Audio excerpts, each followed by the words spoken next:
National Defense Secretary Gibo Teodoro. Makinig tayo.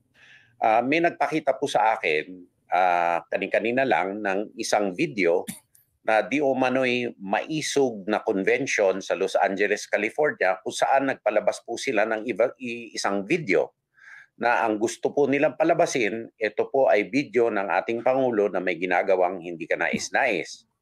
Pero kitang-kita po dito sa video na hindi po yan ang ating Pangulo. Oh, okay. Eke po ang ginawa nila na video at obvious po na ito ay gawa-gawaan lamang. So sabi ni Secretary Gibo, peke lang at hindi daw yon si Pangulong Bongbong Marcos. Again, sabi ni Secretary Gibo Teodoro, hindi si Pangulong Bongbong Marcos sa video at ito ay peke na video.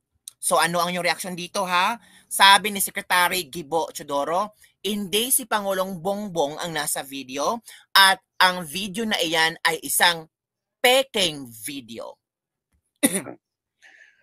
Ngayon, maliwanag na po sa akin, mga kababayan, na meron po talagang matinding plano na i-destabilize po ang ating gobyerno. Nag-umpisa po ito sa mga fake na mga news tungkol po sa Armed Forces of the Philippines at Department of National Defense. Tapos nagprogreso po ito sa di umano'y walkout na hindi naman po nangyari. Pagkatapos po ngayon na curiously po, araw po ng SONA, naglabas po sila ng peking video at sa Amerika pa. Yes, mga kabibig, no? Talagang sobrang SONA sana ni Pangulong Bongbong Marcos. Dapat sana lahat ng tao, lahat ng Pilipino ay nakafocus sa SONA ni Pangulong Bongbong Marcos para tingnan kung totoo ba ang mga achievement ni Pangulong Bongbong Marcos. Kasi we have the right to check and balance kung totoo at meron ba talagang achievement si Pangulong Bongbong Marcos. Diba? We have the right naman to say that. So, maraming Pilipino ang excited of course, marami talagang Pilipino ang excited na malaman ang content ng SONA ni Pangulong Bongbong Marcos, lalong nagpapaigting yung 20 million budget sa SONA ito. Nako, lalong nag-iinit ang SONA habang itong videong ito na di umano si Pangulong Bongbong Marcos ay nagsinghot ng polboron, mas lalong natitrigger ang mga tao, mas lalong nagka-question ang mga tao kung ano bang nangyari sa Pilipinas. Diba? The more, kung yung mga galit kay Marcos, the more sila nagagalit, the more they're urging themselves, the more they will say na mag-resign si Pangulong Bongbong Marcos. Kaya yung iba naman na support si Pangulong Bongbong Marcos, ang magiging rason nila talaga na hindi si Pangulong Bongbong Marcos yan, fake na video yan, edited na video yan, AI ang video yan, para alam nyo na, they are supporting Pangulong Bongbong Marcos. So, two ideas, three or more, a lot of ideas are clashing right now. As in, talagang nagsumpul-sulpukan na talaga ang mga ideya at opinyon ng mga tao. Bakit po sa Amerika? Yan po siguro ay parte ng plano nila upang sila po ay hindi masubject sa jurisdiction ng Philippine authorities. Kaya sa ganun pong pangyayari, kami po ay nananawagan sa authorities po sa Estados Unidos na imbestigahan po itong insidente na ito upang ang mga malisyosong nasa likod nito ay maharap sa hustisya. Kami naman po sa Department of National Defense, 10 ng lahat ng ahensya, kaanib na po ang Armed Forces of the Philippines, ay naninindigan na solido sa likod ng liderato ng ating Pangulo, President Ferdinand Romualdez Marcos Jr., ang constitutional chain of command at ang ating saligang batas. Etong mga isip-batang mga attempt na mapahina ang ating saligang batas at mga institusyon ay mariin po naming tututulan at lalabanan. Kami po ay makikipag-ugnayan at makikipagtulungan sa lahat po ng ahensya ng gobyerno upang masugpo itong mga nasa likod nitong hindi kanais-nais at karumal-dumal na plot na ito o mga gawain na ito na at kung ito ay may kaugnayan sa mga iba't ibang mga puwersa na hindi ka nais-nais. Susugpuin po natin ito at hindi po pwede na magwatak-watak ang ating republika. Actually mga kababayan, may point naman si Gibo na kailangan talagang depensahan nila ang bansa natin. Kasi ayaw nilang magkawatak-watak ang bansa natin. At tinawag ni Gibo na ang mga taong gumagawa ng videong ito ay isip bata. May point naman si Gibo at respetuhin din natin ang kanyang saloobin hinggil sa issue nito kasi nakakasira talaga sa imahe ng bansa at imahe ng ating Pangulong Bongbong Marcos. 'Di ba? It will give a lot of impact, mga kabibig. As in super duper madaming impact. Pwede ang mga investor ang magdududa na. Pwede yung peace and order ng Pilipinas ay magugulo, 'di ba? Kasi lahat ng supporters mag-aaway-away na yan. The more na magka-clash ang lahat ng supporters. Kaya, totoo naman sinabi ni Secretary Gibo na ayaw nating magkawatak-watak, mga kabibig. Sa mga swapang na pamamaraan o makasariling paraan na ganito. Kami po ay nananawagan sa ating mga taong bayan na manindigan sa likod ng inyong republika, sa likod po ng inyong saligang batas, sa likod po ng soberanya, sa likod po ng territorial integrity ng Republika ng Pilipinas na pilit niwawasak at pinaghihiwa-hiwalay nitong mga makasariling at mga karumal-dumal na mga tao na ito. Kundinahin po natin sila at kami naman po ay gagawin po lahat upang masugpo ito. Marami pong salamat mga kababayan at mabuhay po ang Pilipinas, mabuhay ang bagong Pilipinas, mabuhay ang Pilipino. Feel ko at talagang ang tawag dito, parang naguguluhan na, parang nagagalit talaga si Gibo Teodoro. Kasi sona kasi ni Pangulong Bongbong Marcos ngayon at ito ang lumabas. Talagang nakakagalit talaga sa part ni Gibo Teodoro. Ano kaya ang nararamdaman ngayon ni First Lady Liza Marcos? Ano kaya ang nararamdaman ni Pangulong Bongbong Marcos? Presidente na kasi nung una parang yung mga binabato tungkol sa pamilya nila is parang araw-araw kinakain na nila yan, parang dead man na lang sila. Pero itong presidente na si Pangulong Bongbong Marcos, sona pa naman niya, very special event sa pagiging presidente niya at ito ang nangyayari. Natural, nakakawindang, nakakagalit, sabi-sabihan, nakakasagmuyo na anong nangyari, 'di ba? Ang iba naman nasasabi kung ano ang ginawa mo noon ay talagang magbabalik yan sa'yo. Yun ang sabi ng ilang. Okay, panoorin ulit natin si Senator Gibo for the last time. Panoorin natin ang video ni Secretary Gibo na walang interruption sa akin. Go. May nagpakita po sa akin kanina lang ng isang video na di umano'y maisog na convention sa Los Angeles, California kung saan nagpalabas po sila ng isang video na ang gusto po nilang palabasin, ito po ay video ng ating Pangulo na may ginagawang hindi ka nais-nais. Pero kitang-kita po dito sa video na hindi po yan ang ating Pangulo. Peke po ang ginawa nila na video at obvious po na ito ay gawa-gawaan lamang.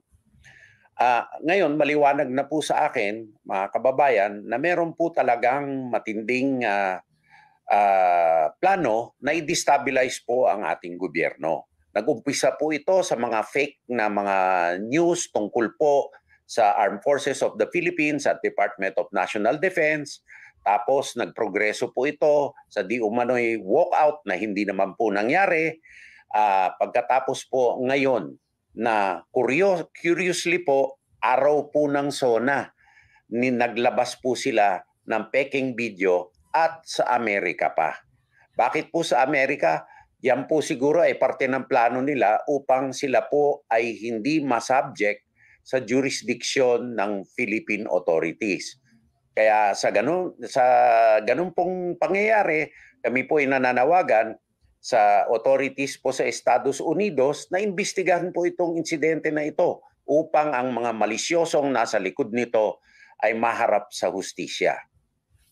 Kami naman po sa Department of National Defense, 10 ng lahat ng ahensya, kaanib na po ang Armed Forces of the Philippines, ay naninindigan na solido sa likod ng liderato ng ating Pangulo, President Ferdinand Romualdez Marcos Jr., ang constitutional chain of command at ang ating saligang batas. Etong mga isip-batang mga attempt na mapahina ang ating saligang batas at mga institusyon ay mariin po naming tututulan at lalabanan. Kami po ay makikipag-ugnayan at makikipagtulungan sa lahat po ng ahensya ng gobyerno upang masugpo itong mga nasa likod nitong hindi kanais-nais at karumal-dumal na plot na ito o mga gawain na ito na at kung ito ay may kaugnayan sa mga iba't ibang mga puwersa na hindi ka nais-nais. Susugpuin po natin ito at hindi po pwede na magwatak-watak ang ating republika sa mga swapang na pamamaraan o makasariling paraan na ganito.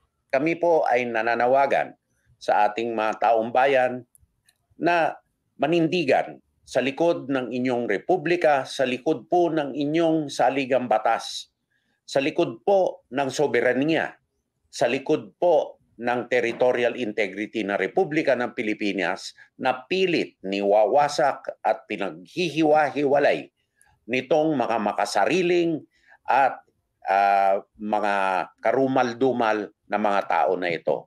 Kundinahin po natin sila at kami naman po ay gagawin po lahat upang masugpo ito. Marami pong salamat mga kababayan at mabuhay po ang Pilipinas, mabuhay ang bagong Pilipinas, mabuhay ang Pilipino. So yan po ang statement ni Secretary Gibo Teodoro, mga kabibig. So wala nang naniniwala, if it's fake then undergo follicle test now na from delete. So ano ba ang pwedeng gawin ni Pangulong Bongbong Marcos? Kailangan bang magsalita ni Pangulong Bongbong Marcos? Sabi kasi ng iba na, bakit si Gibo ang nagsasalita?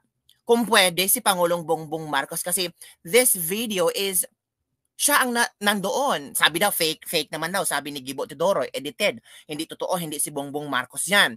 Para klarong-klaro at para masagot ang lahat ng mga haka-haka at opinyon ng mga tao, I think Bongbong Marcos should make a video. I think Bongbong Marcos should stand and speak everything. Talagang sagutin niya. At yung mga request ng maraming Pilipino na hair follicle test, ay kailangan niyang gawin. Kung ako si Bongbong Marcos pero hindi naman ako si Bongbong Marcos. Pwede namang deadmahin ito ni Pangulong Bongbong Marcos. Pwede naman sabihin ni Bongbong Marcos yan, ay nako, sa madami kong pinagdaan ng problema, haharapin ko pa ba yan? Sa maraming problema ng ating bansa, haharapin ko ba yan? Pwede yan.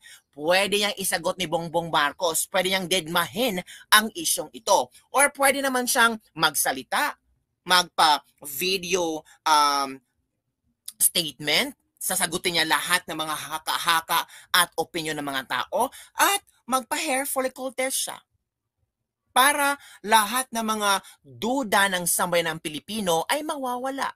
Kung ano man ang resulta ng hair follicle test, whether it's negative or positive, bahala na ang sambayan ng Pilipino ang magsalita. 'Di ba? Kung ganon ang pag-iisip ni Bongbong Marcos. Pero hindi natin hawak ang gusto ni Bongbong Marcos. Hindi natin kontrolado kung ano ang gustong gawin ni Bongbong Marcos. Kaya ang ating gagawin lamang ay maghintay-hintay sa mga latest updates, mga kabibig. Yes, tayo may iba't ibang paninindigan, opinyon sa trending na videong ito. At ang tanging makakasagot lamang nito ay si Pangulong Bongbong Marcos. Diba mga kabibig? Yan lang talaga ang pwedeng sasagot. Hindi si Gibo Teodoro. Well, Gibo Teodoro is telling to us na they're still supporting Bongbong Marcos. Pero at the end of the day, it's Bongbong Marcos who can answer all these allegations. And regarding the video, mga kabibig. So, kung kayo ang mag-decide, kung kayo ang pwedeng, if given a chance to talk to our president, ano ang iyong sasabihin? Alam na ng buong mundo, sir, na siya sa ibang bansa at sa Pilipinas. Paano lalabas ang kumuha ng video? Nanakot na si Abalos, sabi daw. Correct kabibig from Black Mamba. High voltage from Solo Flight.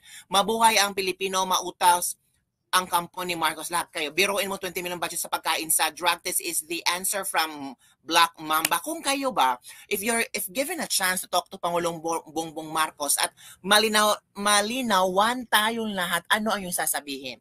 Isa lang, salamat Marian Julian, isa lang video problem for too many. Sana kung umasenso ang basang walang gulo, pero iba kasi pag kunwari na marunong magpatakbo at sino ang sa mga swapang sino makasarili. From Field Shield. Nagpapanik na si Leonor kaya yung crony niya ang sumasagot. EDSA na oy. From Ren Solomon. Ako mga kabibig. Mag-EDSA na daw para matapos na ang kaguluhang ito. Sabi ni Renz Solomon. Ako mga kabibig. Talagang pinag-uusapan ngayon mga kabibig. Itong video na kumakalat ngayon mga kabibig. As in super duper mga kabibig. Ito na ipinag-utos ni Department of Interior and Local Government DILG Secretary Binhor Abalos sa Philippine National Police ang pagbuo ng task force sa pag-iimbestiga sa mga nagpakalat ng peking video ni Pangulong Ferdinand Marcos Jr. Yan po ang latest ngayon na talagang gustong paimbestigahan ni tawag dito ni Abalos. Nako mga kabibig.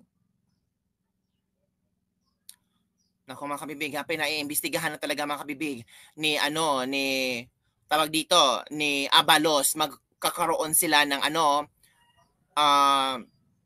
tawag dito ng grupo na pwedeng mag-imbestiga mga kabibig. Nako po.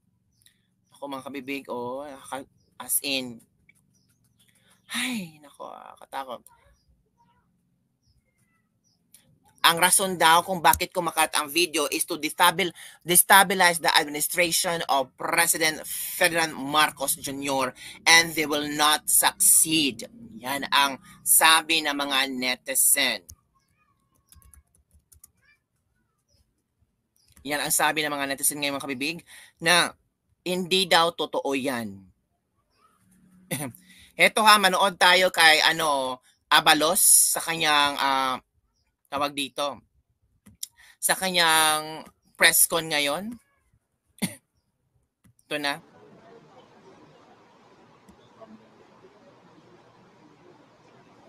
Ladies and gentlemen, good afternoon.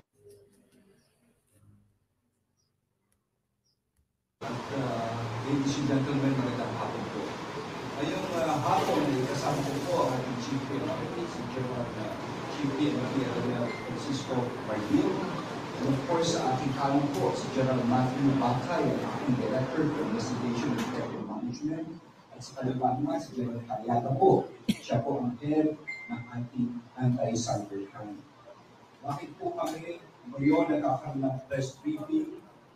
Ito po ay ang kanyang panguliraw. Allegedly, ang ating panguliraw President Marcos kung kumakalat po ito. Ilabas po ito kung di ako makakamali sa ibang bansa. Ngayon po ay nagiging panel po ito. Gusto lang po namin gawa ng statement ako mismo, of course, si General Marvin, mamaya makasipat na. Pero sa aming dalawa, sa pagtingin namin sa video, hindi ako naniniwala na ang lalaking nandun ay ang ating Pangulo. Hindi ho.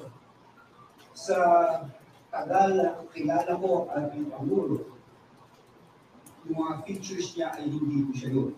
Ipapakita ko sa inyo kung bakit. Tingnan po natin ang larawan. Can I be showing in the screen, please? Okay. Sa gitna po ang larawan ng ating Pangulo. Yung kung nasa baba ay ang larawan ng allegedly ang ating Pangulo.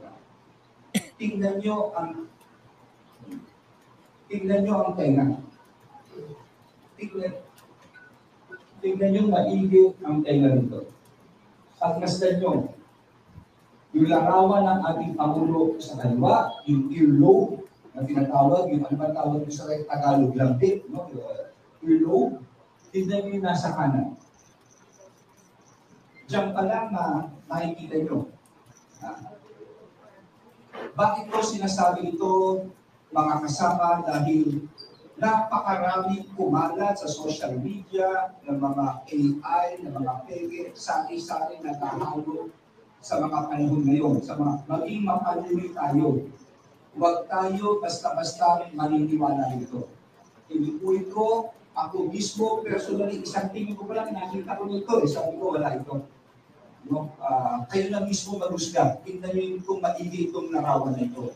Kaya nga, ito ay, of course, aking I'm requesting, no? I'm asking our Chief PNP, General Marbil, together with the General Bakay and of course General Cariaga, to immediately create a task force to probe this issue. No? Talagang imbestigahan nila maigi ito. Probably, tawagan nila also with the ICT. Ang findings dito, malaman ka agad ng ating publiko.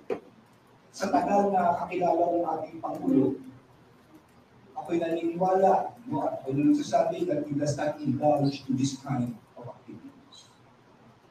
Yun lang po ang aking masasabi sa issue ito. At itong larawan na ito, naging maigi, maging mapaluri tayo, huwag tayo basta-basta maniniwala sa nangyayari ngayon. Tignan nyo, ang layo ng itsura, ang layo po. No? Okay, so ito po yung iimbestigahan ng ating kapulisyan. At this point, Jim, please. Thank you, sir. Our SILG is now ready to take your questions, and the first question will come from Mr. Mark Gabriel of Metro Lima. Magandang tanghali po, Secretary Carlos. Anong nakikita niyo ang motibo sa pagkalat ng video na ito? Well, masyadong nanisyoso. Alam mo, ngayon nga kaya nakaparong ako tapos sa State of the Nation Address. Sa ating kababayan, ito po ang report ng ating Pangulo sa aming mga nagawa. At ako'y saksi talaga yung napakarami ang nagawa. Tapos tinanin pa itong mga oras na ito. At nakita niyo naman, sinasabi ko nga, personally, nakita ko talaga po, hindi siya kulang. Tingnan yung mga pagkalulit tayo. So, medyo manisyoso. Medyo manisyoso ang pagkagawa nito. Hindi naman tama ito at masyadong masakit. No? Itong ginagawa ito sa ating ako. Ano pong magiging ilan na pang natin? Well, may mga batas tayo tungkol dito. Siguro I will throw this microphone kay ating legal is here. Matthew, what's the... Ito po yung batas. Babasahin ko lang yung batas. Thank you, sir. The first glance sa unang nakikita natin violation dito is that of our advice cybercrime law, Public Law 10175. Nakikita natin that the elements are present. One is that yung mga elements of the crime is being committed here in the Philippines dahil sa pagpapakalat. Next is of course through the task force na pinuha ng ating mga secretary.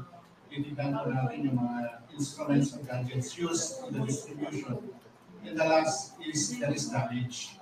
So clearly, talagang sabi ko po, there will be, first glance, it's the anti-cybercrime law. Will determine and establish the criminal and civil liability of all persons na papakalat po nito na malicious video. May na-identify na po ba tayo ng mga personality na nag-upload na sa likod ng ito? Well, ganito yan, kaklaruhin ko, magkakaroon tayo ng tamang proseso rito, magkakaroon ng task force, ang Chief PNP, para to be laid out by the Director of Investigation and Detective Management together with the cybercrime, and probably they will get the expertise of the ICT here, and other agencies that they will call upon. Antayin natin ang funding. At nasabi ng ating General Matthew, ang kaparusahan po rito, we have a process here. Pero of course, dahil nga sa ginawa ito, ako lang mismo, on my own personal belief, sa litrato pa lang, nakita ko na, hindi po ang Pangulo. So, sa mga nakikinig ngayon, sana maging mapaluli tayo, lalo sa social media, huwag tayo basta-basta maniniwala ng ganito. please. Thank you, sir. Ms. Ryan Papulo of ABS-CBN. Sir, good afternoon. Sir, Good afternoon. either consider na ako. Para lang po synchronize tayo. Pwede po i-describe mo kung ano yung nilalaman ng video na kumakalat yun sa video. Kasi baka yung iba naman yung pinag-video. So, anong video po yung pinag-utungkol mo, yung tinutungkol na, yung pinag-uusapan natin? Ito yung isang video na nilabas that allegedly may isang tao na sumusunod siya ng allegedly isang yoga. No, allegedly. So these are all allegedly so yun ang pinapakalat po ngayon. At nakita nila man yung litrato na yun natin, gano'n yung litrato na kumakalat po. Thank you, sir. Ms. Leia Ilagan of UMP. Sir, natukoy na po ba natin kung kanino nagbuhat yung video na yun at saang bansa po nanggaling yung unang nag-upload ng video? Pasensya na, Leia, pero siguro ibibigay sa lahat ng task force to get the point. Is kung aalamin, ano ba itong video na to? Ito ba yung, sino ba itong tao ito talaga? No? Kung sakali na. At pangalawa, kung nakita talagang aalamin ito, saan galing ito, sino nakakalat ito. So, this kind of things, it should be part of the investigation. Sir, meron na rin po bang monitoring ng PNP? Kasi bukod doon sa original na nag-upload for sure ito, ay meron din mga nagpapakalat pa, nag-share ng video. Ano ba maaaring karating din kaso nag-share naman ng video wala doon sa original source? Well, General, ang gawang kaparusahan kung sakali. Ito yung mga batas natin. Nag-share, sir. Yes, if they were proven to be liable under Republic Act 10175, as I've said, ang penalty po is minimum 4 years, maximum of 3. Prison correctional po, ang penalty ng kahit sino man nagpapakalat ng malicious video. Sir, ano kung magiging kaparusahan naman din yung sa, kasi ay ipinanood ito sa isang pagkakita? Tama po ba?